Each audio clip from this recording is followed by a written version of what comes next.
Hello. In this seminar, I want you to determine whether functions are one-to-one and or onto. Notice that's the first vocabulary words we have here. We're going to determine whether functions are discrete or continuous.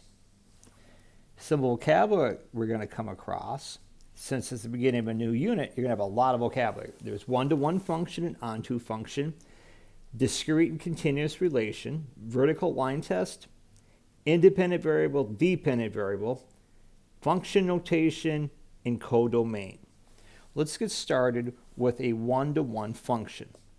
A one-to-one function says that every element of the domain pairs with exactly one unique element of the range. Here's an example of a one-to-one function. 1 goes to D, 2 goes to B, 3 goes to A. Well, that's a function, isn't it? What would be something that's not a one-to-one function? Look at the second column here. See how 3 goes to C and 4 goes to C? So we have two members of the domain that have the same range. It's still a function, it's just not a one-to-one function. An onto function says each element of the range corresponds to an element of the domain. So if we take a look here, every element of my range corresponds with something from the domain. You're going to notice most functions we look at are onto functions. What would be an example of something that's not onto? Well, that would be in the first column under one-to-one. Notice how C, that's in a member of my range, it doesn't have any member of the domain, so that would not be an onto function. A lot of the functions we look at are going to be both one-to-one and onto. That is, every element of the domain corresponds to one element of the range. Every element of the range corresponds to one element of the domain. So now let's take a look at example 1. We want to state the domain and the range of this relation. Well, the domain are the set of all the x's. So on this particular problem, what are our x's? Well, they're -4, -3, 0, 1, and 3.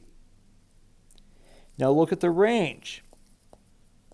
The range are the set of all the y's. So -2, notice we have two -2. I'm only going to write it once. 1, 2, and 3. So we got the domain and the range. Now, is it one-to-one? Well, each member of the domain is paired with a member of the range, so it's a function. It's an onto function because every member of the domain corresponds with a member of the range, or every member of the range corresponds with a member of the domain. It's onto. But notice we have more members of the domain than the range. And when I look at this, -4 maps to -2, 0 maps to -2, so that's not one-to-one.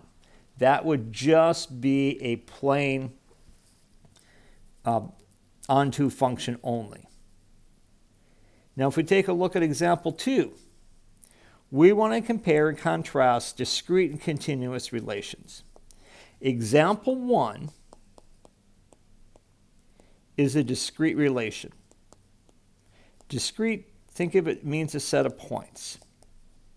Okay? There's space between members of my domain. So I go from -4 to -3, but there's nothing in between there, so that's discrete. Continuous would mean I could draw that function with a continuous curve.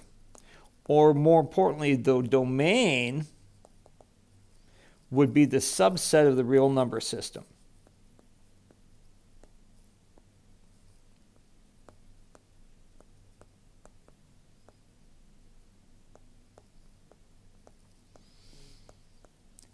That means whatever point I pick, or whatever 2 points I pick, I could find a point in between those.